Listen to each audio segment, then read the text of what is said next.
Caríssimo diácono Marivaldo, querido casal imperial, a comitiva do Divino, também todos nós aqui reunidos, louvado seja Deus por este momento tão especial de ação de graças nesta Santa Missa, para assim vivermos e deixarmos o Espírito Santo nos mover, nos impulsionar, nos fazer viver, pois nós não vivemos apenas com o coração batendo, mas nós vivemos porque um coração maior do que o nosso bate por nós e nos mantém vivos, e é esse Espírito Santo que constantemente pulsa e bate para nos manter vivos espiritualmente, nos manter sempre de pé. Pois, como diz São Paulo, nele nós vivemos, nos movemos e existimos. E esta é a graça que celebramos em Pentecostes, esta é a graça de celebrar a festa do Divino Espírito Santo. Meus irmãos, minhas irmãs, a liturgia de hoje, na primeira leitura, fala para nós sobre um conflito que acontece por causa de São Paulo, entre fariseus e saduceus.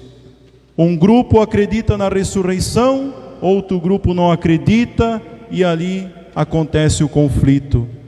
Ninguém cede um pouco para o outro, para haver um diálogo, para haver uma conversa, para haver um elo de unidade.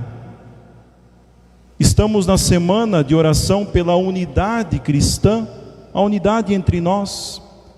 E vemos nesta leitura esse conflito que está existindo entre um grupo e outro por conta de discussões religiosas. Na vida de Santa Isabel de Portugal, esta imagem que está diante de nós e que foi a santa que iniciou esta belíssima devoção, ou que propagou ainda mais esta bela devoção, também houve conflito, mas não foi por isso que Santa Isabel não alcançou a santidade. Mesmo diante de conflitos, dentro da sua família, por causa do seu esposo contrário ao seu filho, Isabel não cedeu à sua oração, às suas promessas ao Divino Espírito Santo.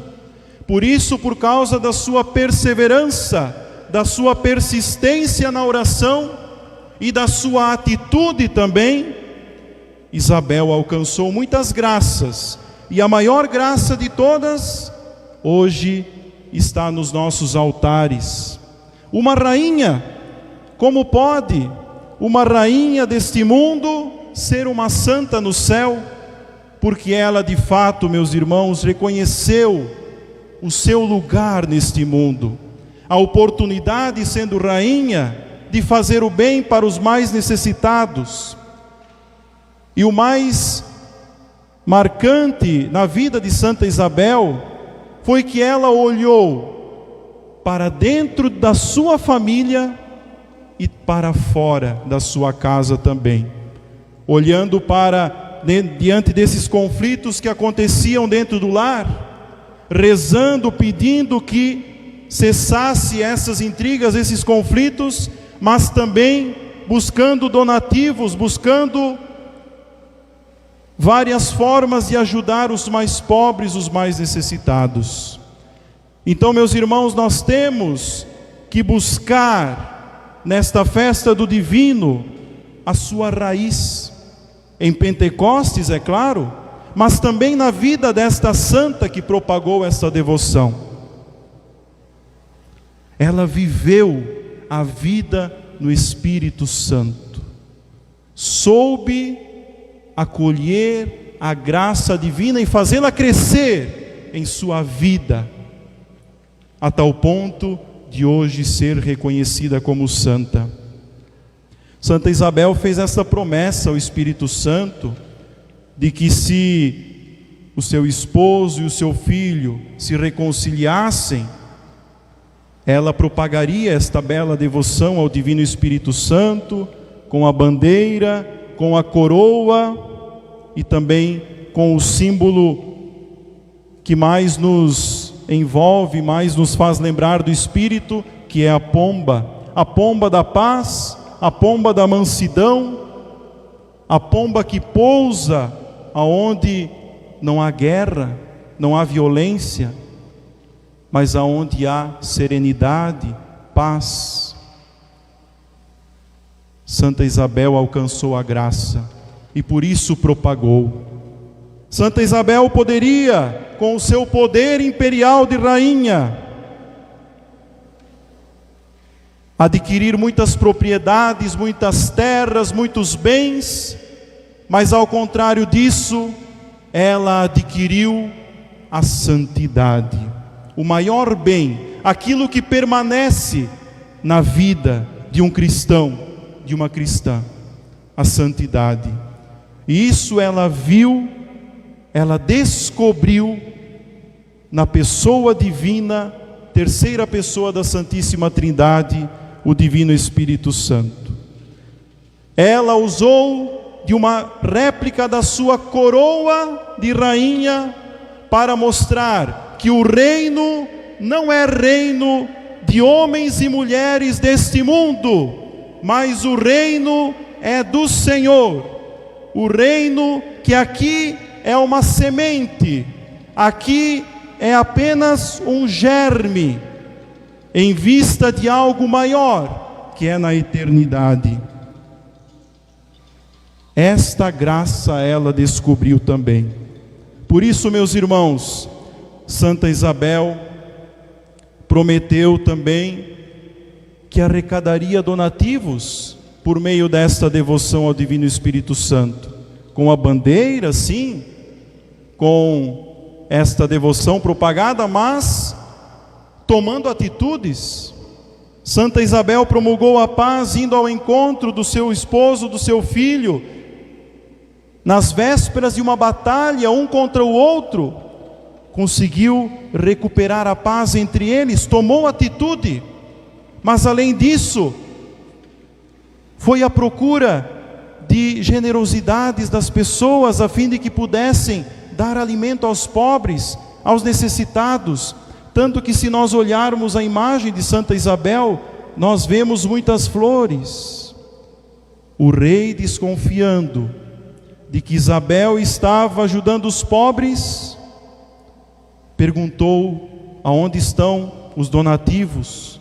Aonde estão os pães, os alimentos para esses pobres? E como que num milagre, no inverno daquela época, Santa Isabel abriu o seu manto e, ao invés de pães, caíram flores, em pleno inverno. Milagre das rosas. Pode talvez ser uma lenda, mas por que não pensar, meus irmãos, que a cada pão que nós damos para um pobre nesse mundo, é como se fosse uma rosa que nós plantamos no jardim lá no céu, no nosso jardim, na eternidade. Santa Isabel compreendeu isso também.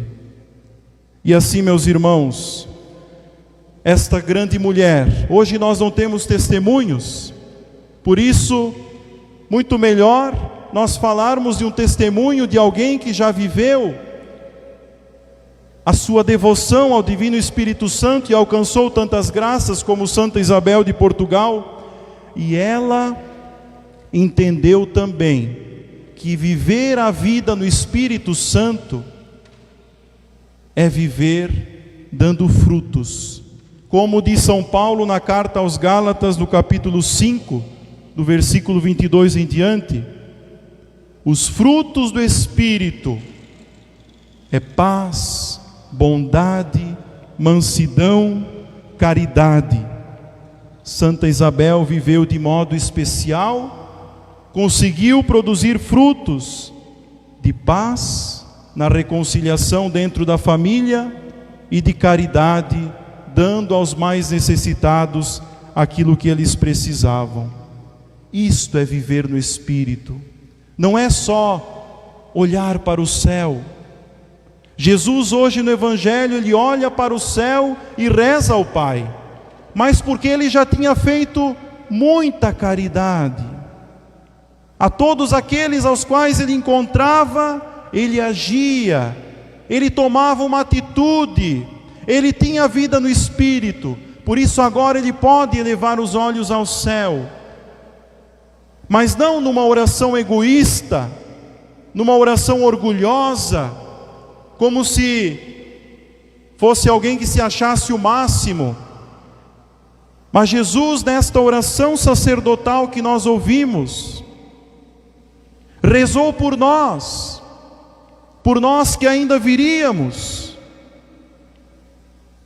rezou por toda a humanidade, para que todos nós fôssemos um, tivéssemos um só propósito, tivéssemos um só caminho, uma unidade perfeita, assim como a Santíssima Trindade. E Santa Isabel de Portugal entendeu tão bem isso, por isso ela lutou tanto pela paz na família, por isso ela lutou tanto pela dignidade dos mais pobres, sabendo que nós somos um, temos uma dignidade, todos nós somos dignos, ninguém é mais, ninguém é menos diante de Deus.